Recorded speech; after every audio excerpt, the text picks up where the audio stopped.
Whoa, whoa, Ukʷaa, haʔuk. whoa, whoa, yeah. Kind of channeling Joe Martin a little bit here. You know, he talks about how our art wasn't just pretty things to look at, that it was actually quite intentional. What he calls our constitution, particularly the totem poles, he refers to as our constitution, as legal documents. And I've referred, so in my as I think everyone on the call knows, my background in university is in political science, and I particularly was interested in Canadian constitutional law and the evolution of constitutional law in Canada, because, of course, the Constitution is the highest law of the country, um, and it actually supersedes federal, provincial, municipal law. And so I wanted to understand the constitution of this nation state that we call Canada. Canada's constitution is very convoluted and multifaceted. And that is because of the nature of our geopolitical evolution as a nation state.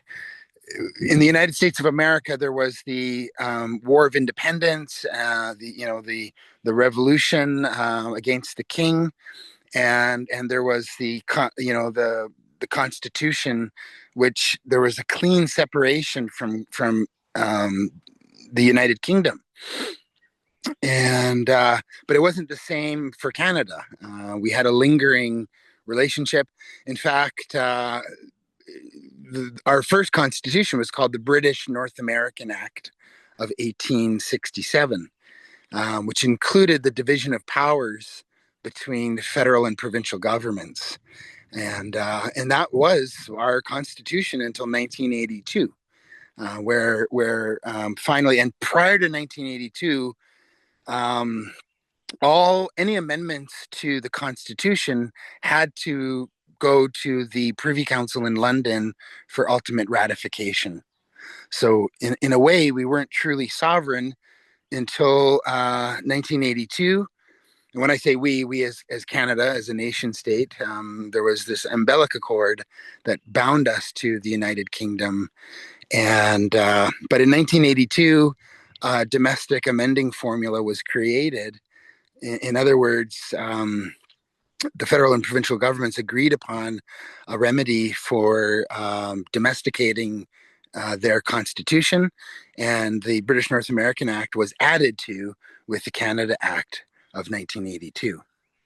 But it's not even that simple. Like when you get into constitutional law, constitutional scholars point back to the Royal Proclamation of 1763 as the earliest semblance of constitutional law, and that still has consequence today in the Canadian courts.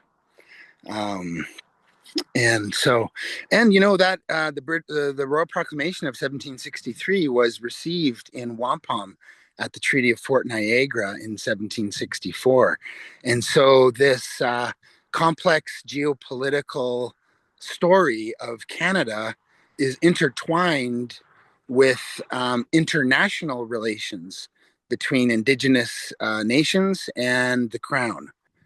There's a different use of the English language in the courts, in the law, and it's very complex, such that the average Canadian with sort of the average education, most Canadians can't cognitively access the social contract that we're all bound to.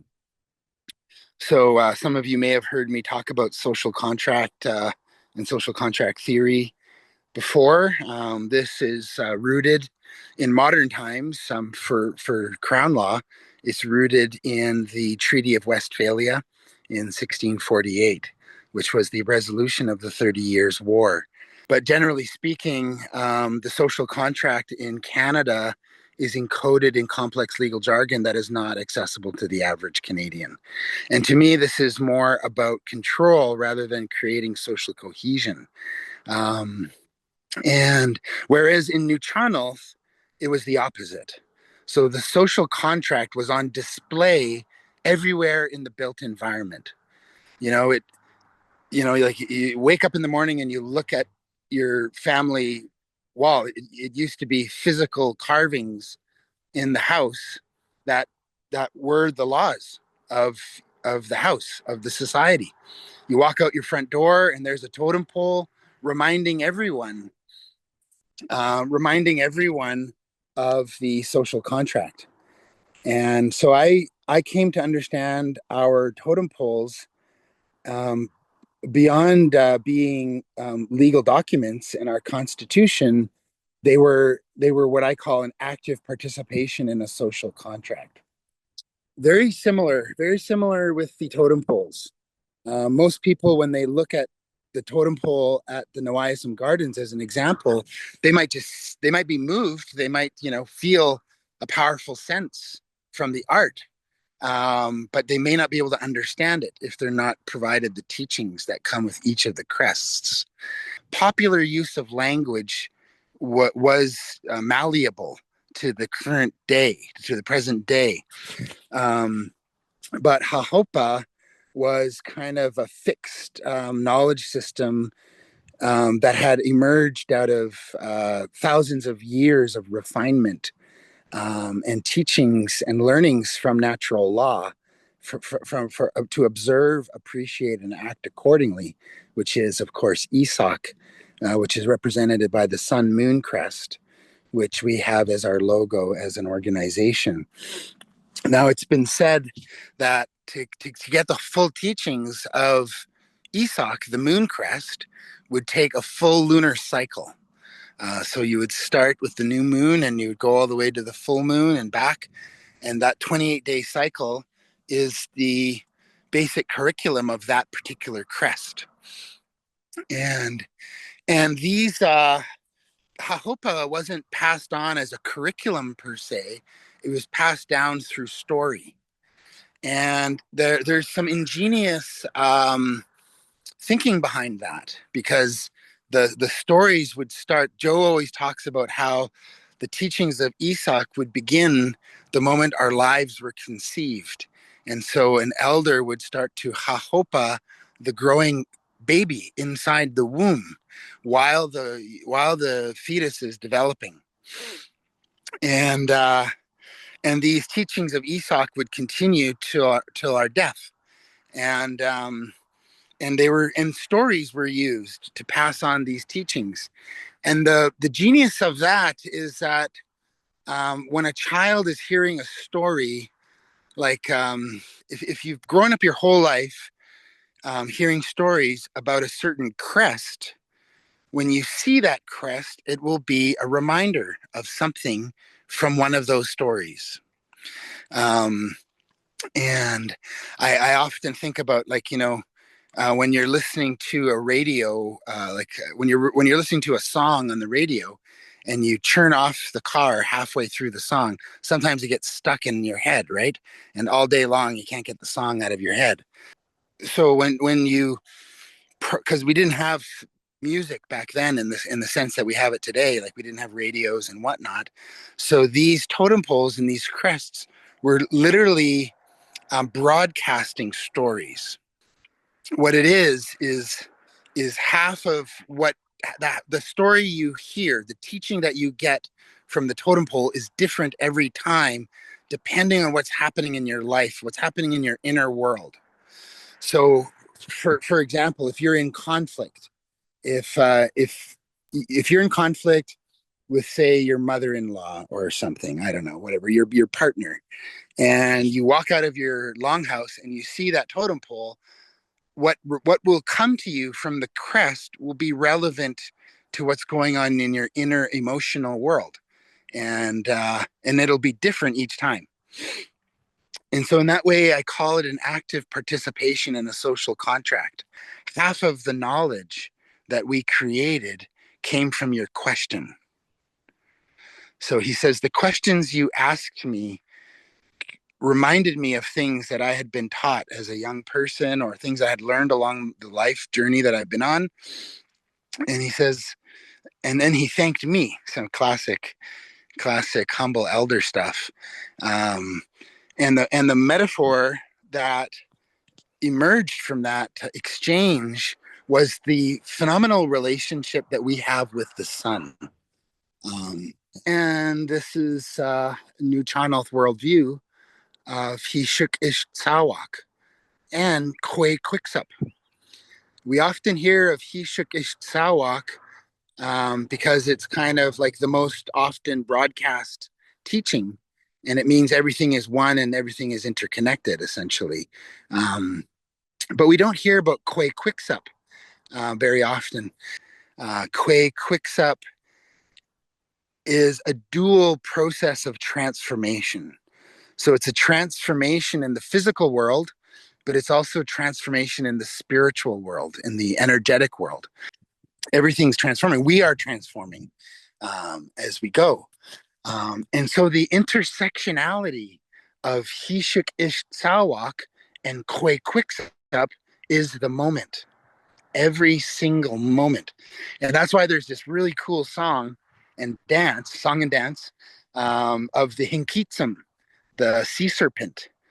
Maybe you've seen these things, like the logo of our nation is the sea serpent crest, right? It's kind of looks like a wolf kind of head, and it's got the body of a serpent. These things are real creatures. They've been cited even up until recently, when the fishing industry was in full bloom. And anyhow, there's this cool dance, and it goes, whoa, I-tiki-ak-chu. And in that moment, when the two dancers who are wearing hinkitsums, they're spinning rapidly in a circle. And then when the song pauses, the drumming stops, and the dancers pause, and they kind of look back and forth very, very intentionally. They look back and forth, and the song goes, whoa, Waitsiki-ak-chu.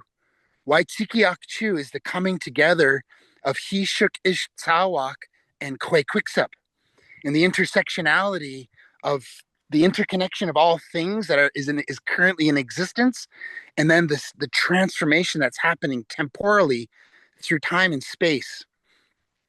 And the way that I came to understand it through the hahopa is Waitsiki-ak-chu. Simply put, Ron Martin described to me how it's like, should I go this way or should I go that way?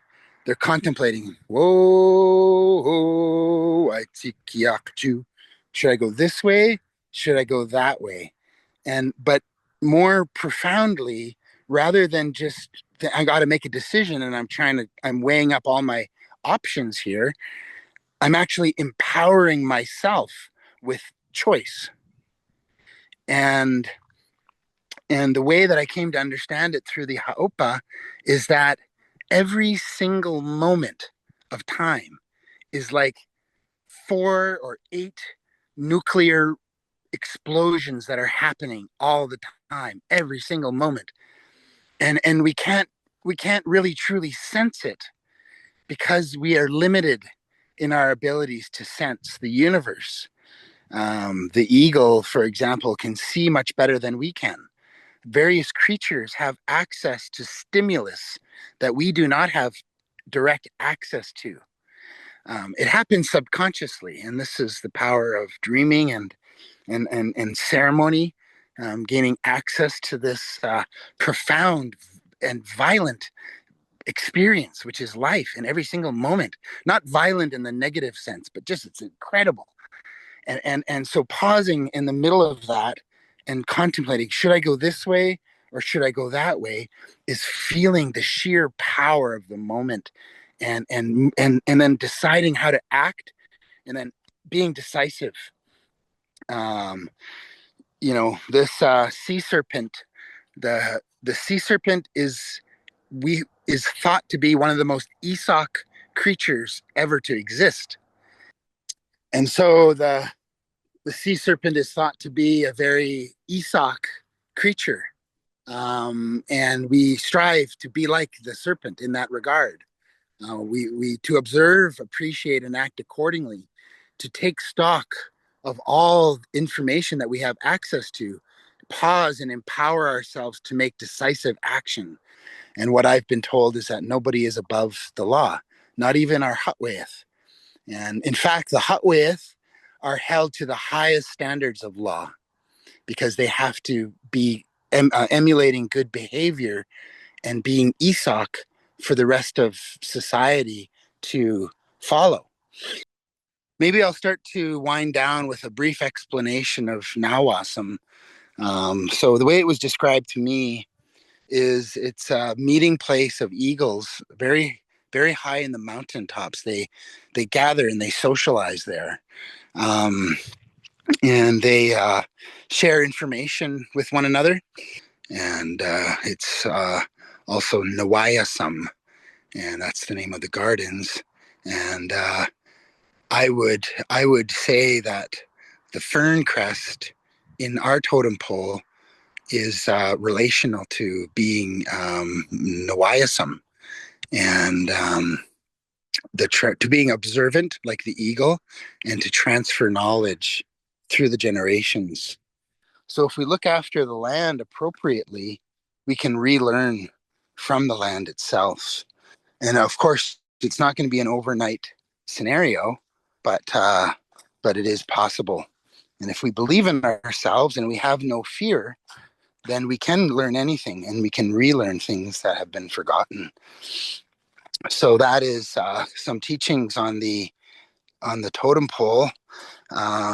It's pretty fascinating to me that so much of the haʔuk has survived, given the great depopulation that we've experienced, and the residential schools, which of course literally was trying to erase this language and culture from the planet, and then it would continue. It would continue to live in our minds. As long as people keep the stories and the teachings alive of those various totem poles, they continue to live in our memories and can be remanifested in curtains and future totem poles and whatnot. So, Tla-o-qui-aht, Tla-o-qui-aht, chew.